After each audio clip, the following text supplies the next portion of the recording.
श्री राम, जय श्री राम। हमारे ऋषि मुनियों ने बहुत सरल तरीके से आगे जो भी संत हुए उन्होंने आदि सृष्टि से लेकर के आज तक जो भी जितने भी सरल रास्ते, ऐसे सरल रास्ते अध्यात्म ज्ञान, आत्म ज्ञान, तत्व ज्ञान आदि के बार बार और जन्म और मृत्यु के निवारण के लिए ये मनुष्य शरीर बड़े भाग्य और पुण्य से मिलता है। संत की यदि भी है, बड़े भाग्यवान सुतन पावा, सुर दुर्लभ सुर ग्रंथ ने गावा, साधन धाम मुख कर द्वारा, पाइये जहाँ परे लोक समारा। बड़े भाग मानुष तन पावा, बड़े भाग्य से मनुष्य शरीर की प्राप्ति होती है। बड़े भाग मानुष तन पावा, सुर दुर्लभ सब ग्रंथ ने गावा। बड़े भाग्य से मनुष्य शरीर की प्राप्ति हुई, बड़े पुण्य भाग्य से, भाग्य का होता है पुण्य को, अथाक पुण्य होता है, मनुष्य शरीर मिलता है। सुर कहते हैं देवता को, देवता भी तर्जना कर रहे हैं, हे परमात्मा हमें भी मनुष्य शरीर देव। क्यों कहते हैं देवता? देवता इसलिए कहते हैं, देवता पुण्य को भोग सकते हैं परंतु पुण्य को आगे बढ़ा नहीं सकते, इसलिए देवता भी कहते हैं। और देवता मोक्ष मुक्ति बार बार जन्म और मृत्यु का निवारण नहीं कर सकते, इसलिए वो कहते हैं हमें भी मनुष्य शरीर देवो। एक यति भी है, कई बार इंद्र सुख हो गया, फिर 84 पठाई, आत्मज्ञान युद्ध नहीं सब लखे, तब लखे खोता खाई। कई बार इंद्र सुख हो गया, फिर 84 पठाई, आत्मज्ञान युद्ध नहीं सब लखे, तब लखे खोता खाई। बड़े भाग मानुष तन पावा, सुर कहते हैं देवता को। सुर दुर्लभ समय ग्रंथों में, सभी ग्रंथों में कोई भी इतिहास विद्वान ऋषि मुनि का देखो, उसमें मनुष्य शरीर की महिमा गाई है। एक जगह गरुड़ जी काग जी से कहते हैं कि सबसे कौन सा दुर्लभ शरीर है, तो एक शॉर्टकट में उत्तर देते हैं काग जी, नरतन सम नहीं को नहीं दे। मनुष्य शरीर के समान और कोई संसार में, ये मनुष्य शरीर स्वर्ग जाने की पैड़ी है और नरक जाने की भी पैड़ी है। इसमें ऊपर भी चढ़ सकता है और नीचे भी जा सकता है, इसलिए 84 लाख योनियाँ ये नीचे है और ऊपर स्वर्ग यानी मोक्ष आदि आगे, ऊपर से ऊपर आगे साधना कर गई, अंतरिक्ष साधना में बदल कर गई, मोक्ष मुक्ति प्रदान कर गई, बार बार जन्म और मृत्यु से निवारण कर सकता है। तो बड़े भाग मानुष तन पावा। आज का तर्क है कि मनुष्य शरीर की बड़ी जनसंख्या बढ़ रही है, भीड़ है, शहरों में भीड़, गाँव में भीड़, खेत खलियान में जहाँ देखते हैं वहाँ भीड़ ही भीड़ देखने को आती है। और इधर संत कहते हैं बड़े भाग मानुष तन पावा। इसका एक उत्तर, एक बड़ा सटीक उत्तर देते हैं एक संत। जैसे वेद में भी बड़ा सटीक उत्तर है, मनोर्भव मनुष्य बड़ो, मनुष्यता के गुण को धर्म धारण करता है तो मनुष्य ही वेद की यति है। मनुष्य मनोर्भव, वेद को मनुष्य पढ़ता है, वेद वापस वेद की यति कहती है मनोर्भव मनुष्य बड़ो।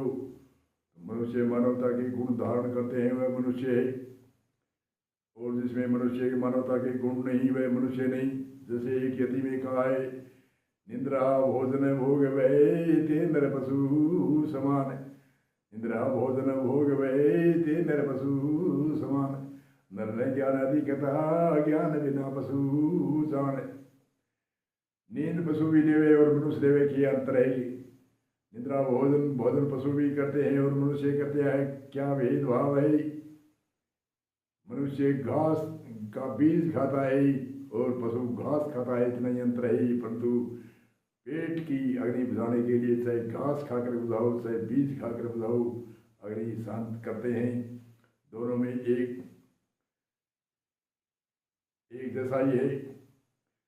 भोग संतान पशुओं की भी होती है और मनुष्य की होती है।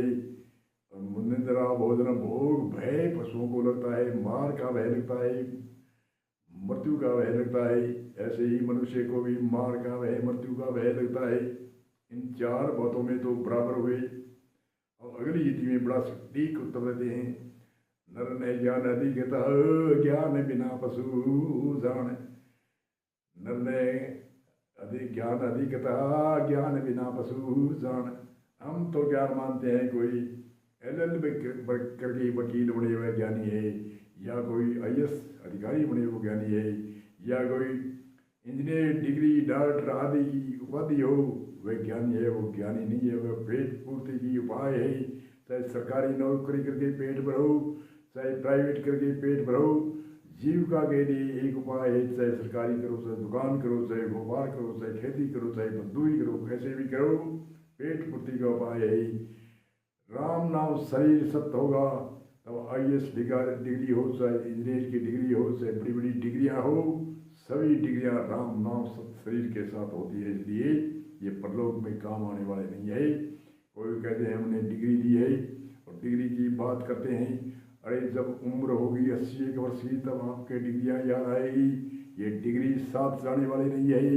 ये ज्ञान यहाँ का यहाँ रह जाएगा। चाहे कितना ही ज्ञान दो, बाहर का भौतिकवाद का जीविका के लिए उपाय का जो भी डिग्रियां है, ज्ञान है, कुछ भी है, ये लोप हो जाएगा। इसलिए कहते हैं नर ज्ञान किसको कहते हैं? ज्ञान कहते हैं आत्म ज्ञान को ज्ञान कहते हैं, तत्व ज्ञान को ज्ञान कहते हैं। बड़े बड़े ऋषि कहते हैं बार बार जन्म और मृत्यु का निवारण करने वाला, मोक्ष मुक्ति करने वाला जो सदगुरु है वो बार बार जन्म और मृत्यु का निवारण कर देता है, मोक्षवान कर देता है, मुक्तवान कर देता है, उसको ज्ञान कहते हैं। तो मनुष्य शरीर बड़ा दुर्लभ है, एक सत्य की ओर रहती है। संतदासन रहती है दुर्लभ, पीछे दुर्लभ वेग महादुर्लभ सत्य गुरु मिलन, पीछे दुर्लभ अनेक। पहले सतगुरु मिलना बड़ा दुर्लभ, मनुष्य शरीर मिलना बड़ा दुर्लभ है। और मनुष्य शरीर मिल भी जाए तो जिज्ञासा होनी, आस्था होनी। भेग का अर्थ होता है, भेग कोई भगवान वाणी को नहीं कहते, आस्था हो, जिज्ञासा भू, ऐसी आस्था हो।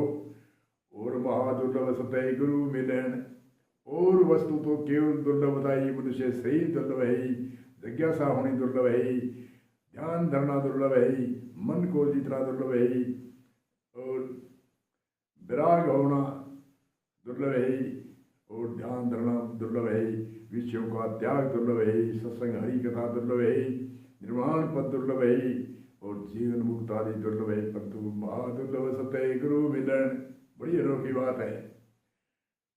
महादुर्लभ सतगुरु मिलना, सतगुरु मिलना महादुर्लभ है, और वस्तु तो केवल दुर्लभ बताई है। सतगुरु मिलना महादुर्लभ है, क्या महा बड़ा ही दुर्लभ है, क्योंकि लक्षणधारी सतगुरु मिलना दुर्लभ है। पहले बताए थे 10 प्रकार के लक्षण या 13 प्रकार के लक्षण, या मुख्य दो ब्रह्म निष्ठेवान, ब्रह्म श्रोत्रियवान, ऐसे लक्षणधारी सतगुरु मिलना महादुर्लभ है। इसलिए मनुष्य शरीर हमें पहले ज्ञान से पहले, तत्व ज्ञान से पहले, आत्म ज्ञान से पहले भक्ति ज्ञान योग हो, चाहे कर्म योग की साधना हो, चाहे ज्ञान योग की साधना हो, चाहे प्रेम योग, लय योग, मंत्र योग आदि आदि कैसे भी योग की साधना हो, सबसे पहले हमें मानव बनना चाहिए। मनुष्य जब तक नहीं बनते तब तक कोई साधना फलीफूल नहीं होती।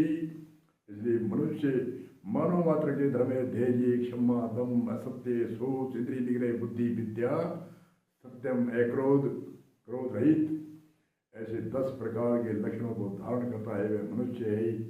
और जो चोरी, जारी, हिंसा, चिंता, तृष्णा, प्राय दोष, निंदा, झूठ, कठोर समता, ये 10 दोषों को धारण करता है वह पशु से भी बेहतर माना जाता है।